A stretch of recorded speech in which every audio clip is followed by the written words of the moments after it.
What's up everyone, thanks for joining me today. Got another review video for you.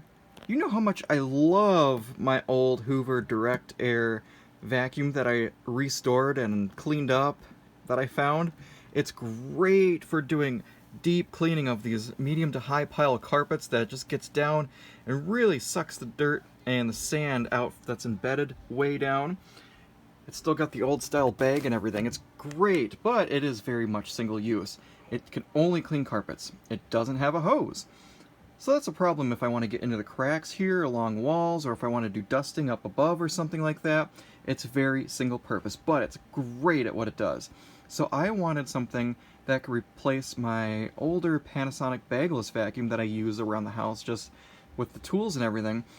But it is it's showing its age. It's not as powerful as it once was, even though I take care of it, and it's very old, but those bagless vacuums don't last forever, so I needed a replacement that's going to be versatile, that I can just quick grab and do quick cleanups around the house without too much fuss, and so I decided to go with this. The Dyson V7 Absolute.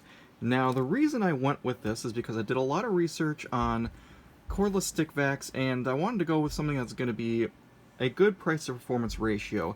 The higher end, like V10s or the V11s, are double or triple the price of what this guy is, but I don't need that much performance. This isn't a primary cleaning device, nor do I think that they're sold to be a primary cleaning device unless you've got a very small house or apartment. So this is more of a secondary cleaning device, which is just going to be for doing hardwood floors, getting in cracks and crevices, cleaning the couches and things like that. I think it's going to prove itself to be a very useful tool without having to look for power and plug in the cord and everything like that. It's going to be just a quick grab and go. If the kids drop food underneath the kitchen table, I can just plug this in. Don't even have to plug it in, actually. I can just grab it and push the button and turn it on and use it and put it back away. So it's not even opened up yet. I'm going to do a full unboxing video. We're going to look at all the components and put it together, and hopefully it's quick and easy.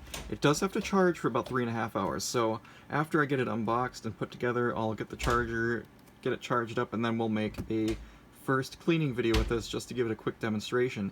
But look for the future. I'm going to do a long-term review of this as well in about 6 months or so, just to make sure that the battery and everything's holding up. It's a lithium-ion battery. It's supposed to run for about 20 minutes on low power and 6 minutes on high. From what I've seen, the numbers do stay about that, even a little bit higher, even after a year. So hopefully the battery holds up long-term. You know, like with cell phones, you gotta replace the batteries every 2 years, so hopefully we don't have to do that. It doesn't have that many user serviceable parts in it.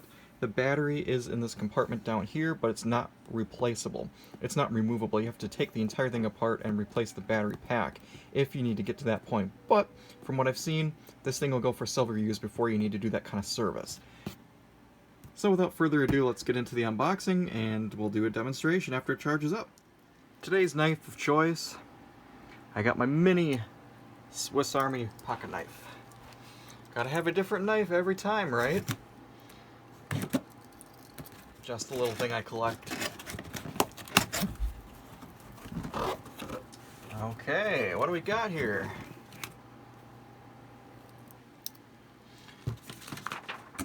Some documentation, instructions. We're not gonna read that, are we? Huh, we don't need the instructions. We'll put them aside. Oh, kidding, you should probably read the instructions.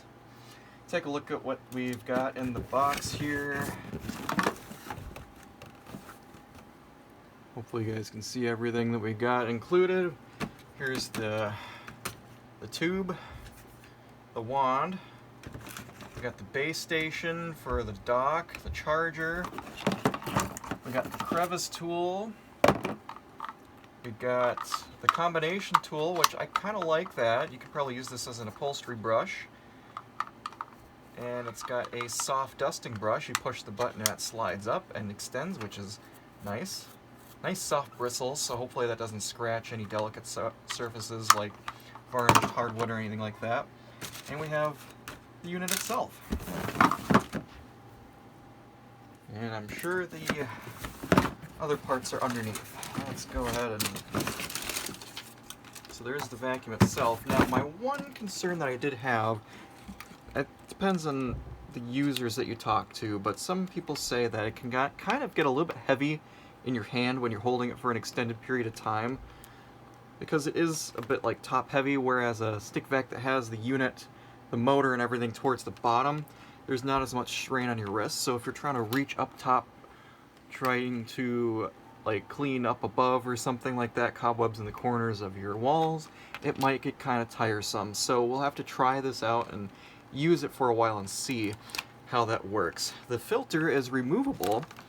You just pop that up, and this is totally washable, so you can rinse this out. I would probably recommend doing it once a month, maybe more often. It depends on how often you use the vacuum, but having a clean filter is very important to maintain proper suction. Like I said with my other vacuum videos, keeping your vacuum clean on the inside helps with performance, and also if you get like a musty odor or something, if it starts to stink, you can clean this unit out. The whole bin should come apart and it'll be like a new vacuum again. So keeping that maintained is important for longevity. Now this is the part that really sold me on this vacuum, is the hygienic bin dump. So you pull up on this red tab here, and it's got like a rubber gasket along the bottom here, and you can see this mesh screen. A lot of times like dog hair and stuff will collect on this, and so I usually have to reach up inside there with my hand to clean it out. But this, because of that rubber gasket, it's going to scrape this mesh as it dumps the bin. So it cleans it. And as soon as you reach the top, boop, it pops open. All your contents should have dumped to the bottom. So this should be totally empty, and then shake it out into your dustbin, close it, and that goes back down and it snaps in place. I'll do a future video on cleaning and maintaining this, so be sure to subscribe if you want to see all the video content featuring this vacuum as well as other vacuums. Okay, now here is the complete set of all of your accessories that came in the box. Now that I have all the cardboard out of the way, you can clearly see it. The V7 Absolute, what you're paying for with that model as opposed to the Animal or the standard Motorhead version is you get this power head. So this is a soft or fluffy brush roller, as they call it. It's very velvety. Shouldn't scratch your hardwoods or anything like that. So one thing I had a concern with was a spinning, rotating brush on my floors that it might scratch. So this should alleviate that problem. This is the extra head that's specific for doing hard floors. It won't work on carpet because it doesn't have enough agitation. The bristles are too soft. It is electrically powered, so something that with the newer generation stick vacs, that they used to be turbo powered, so it was only powered by the airstream, and so you'd get that whine of the turbo brush. It would be like, it would spin up and then it would clog and it wouldn't spin anymore because it would get gunked up with like 2 hairs and it wouldn't work anymore. These things are all electrically powered, so you see that those 2 prongs right there. The battery actually operates the spinning motion, so this actually has a motor on it separate from the vacuum itself. This is the standard carpet brush roller. It's got very stiff bristles here, and then the black bristles are a lot softer, so you could use this on floors as well, but I probably wouldn't, just because this is very stiff here. And it's got good articulation and everything. Should be able to lay it on its side to get underneath beds and things like that. Sorry about that. Kid really wanted to come in the room. So you got your mini turbo brush. This is good for doing stairs and upholstery.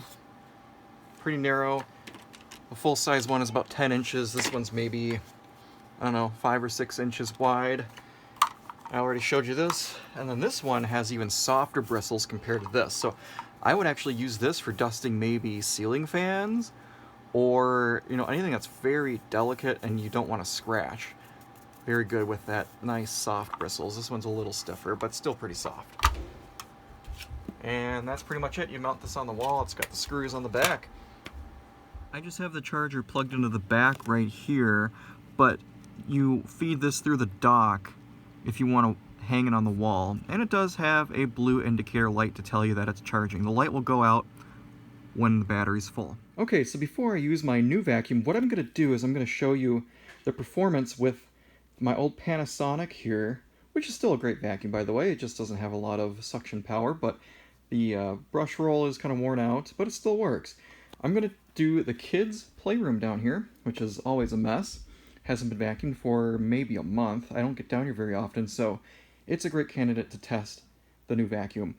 I'm going to do 50-50. I'm going to go down the middle of the room with this vacuum first on this left side.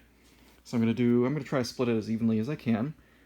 Left side with this vacuum first, and then I'm going to go over the same section with the new one and see if it picks up anything else. And then I'm going to go over the right side. We're going to empty the bin.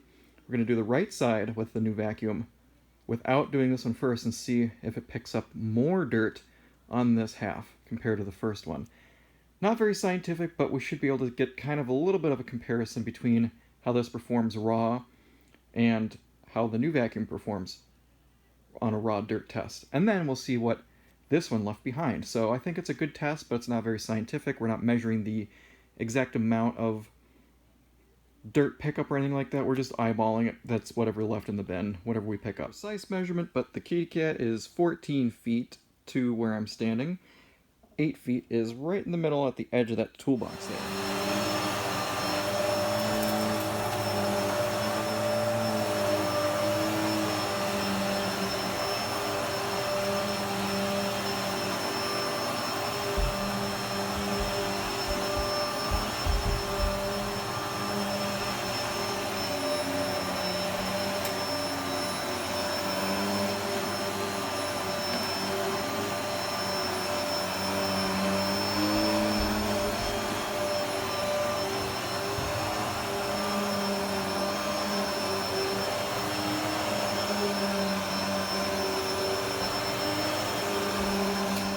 One pass in one direction, slight overlap, and you can see where I stopped. All right, I'm going to do this half first. First, we're going to click it together. Here's the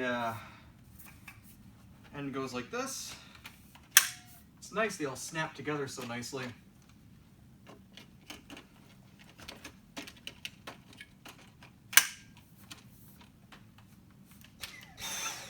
I'm going to start on low, so I'm going to do this half on low, and maybe we'll do another test on high later. Very quiet. I'm going to do slight overlap again, just like the last test.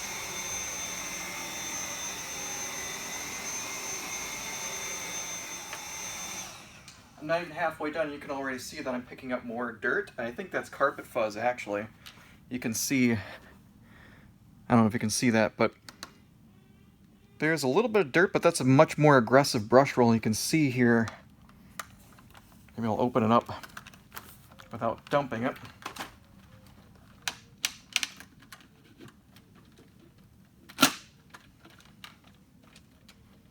You can see some of the dirt. So that right there is carpet fluff. I can tell it's carpet fibers and there's a little bit of dog hair. So it is a much more aggressive brush roller. Maybe the brush roller on my old one is just worn out so much, but yeah, that is carpet fiber, so it is, you might collect some of that the first couple of times because the brush roller isn't broken in yet.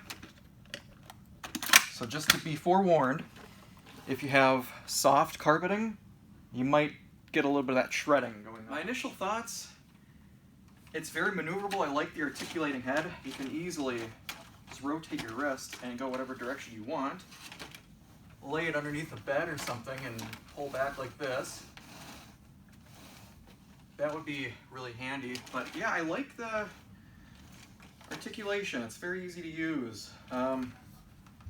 Picked up a little more carpet fiber, a little bit more dog fur, not much more dirt. So maybe the embedded sand isn't really a lot, but I guess we'll see on this half and we'll compare. All right, we're gonna do the second half now. I just emptied the bin and I have the dirt stored separately so we can compare the results. Let's go ahead and vacuum this half. Yes, let's go.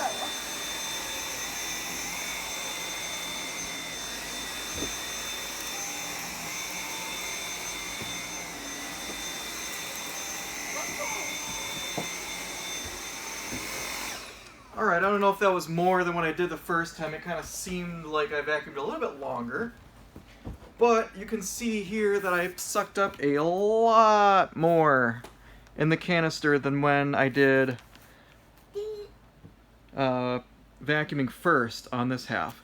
So that's about how dirty it was. And that's only about 8 feet by 10 feet, that section that I vacuumed, and I've just about filled up the bin. Just how easy it is to empty out the bin. So you just pull on this red tab, and it pops open. There's not much dirt on there. Okay, on the left is the left side that I vacuumed after I did it with the Panasonic, and it still sucked up. If you subtract the carpet fluff, there is a little bit of sand in there, it looks like, and maybe some dirt that was embedded, so it did do a pretty good job cleaning. But the second pass that I didn't vacuum first, you can see there's quite a bit more first. So maybe the Panasonic is sucking up some fluff as well. And then you can see all the dirt and dust that was also picked up along with it. So I've got a lot of like gritty sand here, it kind of looks like. Maybe it was tracked in from the garage or something. So yeah, that was maybe a 8 by 10 section that I vacuumed, so you can see it's definitely picking up and doing a pretty good job. So far, I'm pretty impressed with that. The brush roll is pretty aggressive. Alright, I'm going to do another section. Because I vacuumed the left side twice, I'm going to vacuum the right side twice, but this time I'm going to vacuum twice with just this machine, but I'm going to do it in turbo. Max power. And it is quite a bit louder.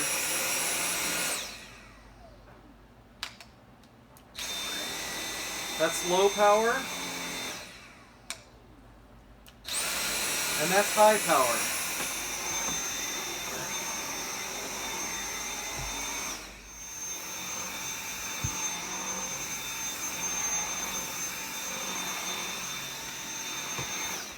Now that's low.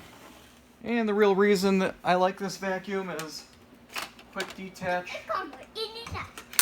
Put the crevice tool on and I'll get where I haven't vacuumed in a long time.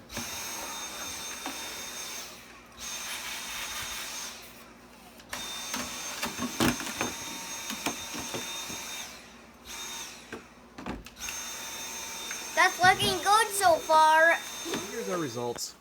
This is vacuuming with this guy after an initial pass with the Panasonic. This is vacuuming half the room with only the Dyson, and this is half the room only on turbo, so it did pick up a little bit more. Maybe it was just because I did a second pass. I bet you if I would have done a second pass on low power, I probably would have picked up just the same. So there you have it. Unscientific, but it is a good result for such a small room. Thanks for watching today, guys. If you found this useful, leave a comment below. If you got any questions, be sure to hit subscribe if you're not already a subscriber. I really appreciate it. Until next time, thanks for watching.